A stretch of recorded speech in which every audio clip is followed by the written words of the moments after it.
Bonjour mes amis, vous-même vous savez, moi dès que vous voyez ma tête là, c'est qu'il y a Kpakpatoya. Et puis aujourd'hui là, je vais vous casser un loup papo.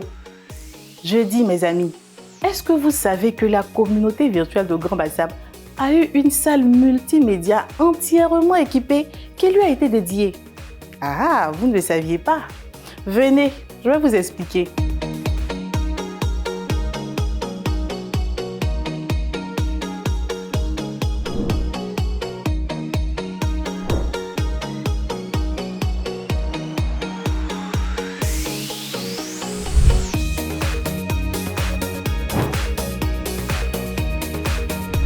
C'était le samedi 25 janvier 2025 au cours d'une cérémonie d'inauguration à Grand Bassam là-bas. En fait, c'est la salle multimédia niveau 2 de l'ONG Communauté Abel de Grand Bassam. Maintenant, les principaux bénéficiaires de cette salle multimédia niveau 2 là, ce sont les étudiants de la communauté virtuelle de Grand Bassam. Vous comprenez maintenant, non? Comme le président de la communauté lui-même était là, je me suis souvenu de l'adage qui dit que quand la tête est là, le genou ne porte pas le Kpakpatoya. Bonjour Président, parlez-nous un peu de l'activité qui nous réunit aujourd'hui. Je suis Grégory Bigboy Diderot Aimé, président de la communauté virtuelle de Grand Bassam, étudiant en cybersécurité et Internet des objets. Disons que la cérémonie d'aujourd'hui nous fait honneur. C'est vraiment une immense joie pour nous parce que la collaboration avec le Centre Abel a commencé depuis juin 2021. On était en manque et en souffrance de points de présence.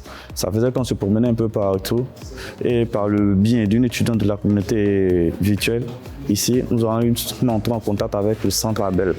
Et aujourd'hui, la collaboration qui est depuis 2021, aujourd'hui, nous fait le plaisir de nous attribuer une salle fortement équipée en ordinateur et en connexion Internet. Vraiment, grand merci au Centre Abel qui nous a fait bénéficier vraiment de cette salle multimédia. Vraiment, merci au Centre Abel. Comment comptez-vous mettre à profit cette salle qui vous est dédiée? Être étudiant d'abord à l'université virtuelle, être seul n'est pas chose facile. Aujourd'hui, ce point de présence-là est bienvenu parce qu'elle va nous permettre de pouvoir nous retrouver, pouvoir bosser nos différents cours, c'est-à-dire essayer de pallier certaines difficultés. Parce que nombreux sont ceux qui viennent de la terminale qui ont des difficultés à bosser seuls. Le fait d'étudier avec sa tablette seul à la maison est très difficile aujourd'hui. Et ce point de présence va nous permettre de pouvoir pratiquer les différents modules que l'UCI met à notre disposition pour pouvoir valider nos différentes années, de pouvoir nous retrouver, pouvoir étudier, pouvoir aider nos différents jeunes étudiants de la licence 1 et la licence 2, leur permettre de pouvoir leur mettre dans le bain et dans le but de pouvoir mieux s'imprégner au sein de l'université virtuelle. Quels sont les types d'activités que vous avez l'habitude de mener au sein de votre communauté? Au sein de la communauté, nous organisons des formations. Parce que nos formations sont organisées par niveau. Nous avons des formations en initiation en informatique qui touchent presque tout le monde, des formations en Word, Excel, qui permettent aux nouveaux apprenants de pouvoir s'imprégner de la culture du numérique. Et au-delà de ça, nous avons des formations de développement, des formations en CCNA, des formations en CEH pour ceux qui sont en CEO, en développement pour ceux qui sont en DAS et autres, qui permet à tout le monde d'avoir une culture de l'informatique. Parce qu'aujourd'hui, quelqu'un qui est en CEO ne pas seulement se concentrer que sur le CEH pour dire que je suis bon en informatique. Parce que dans la cybersécurité, il y a aussi la programmation qu'il faut apprendre, il y a aussi apprendre aussi le montage vidéo, on fait aussi des formations où on apprend aussi à tirer aussi des photos pour permettre à tout le monde d'avoir un large horizon en ce qui concerne la culture du numérique. Ah, c'est bien beau tout ça. Mais est-ce que les membres de la communauté sont actifs dans les différentes activités?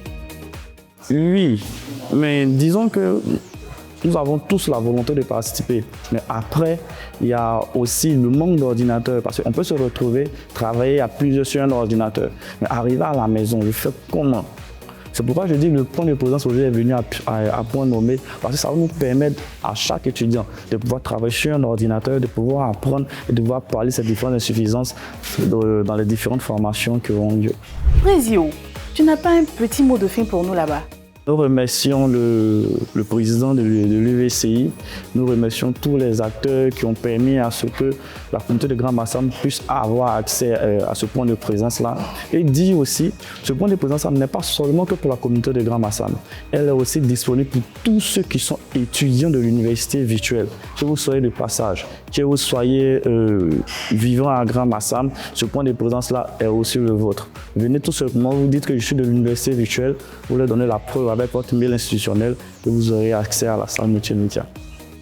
Et c'est sur ces mots du président que nous terminons avec le Kpakpatoya d'aujourd'hui. Mes amis, n'oubliez pas l'adresse svu@uvci.edu.ci pour partager tous vos bérets avec nous. Et puis toi qui me regardes là, faut t'abonner, faut liker, et puis faut partager aussi. Allez, prenez soin de vous et puis à bientôt.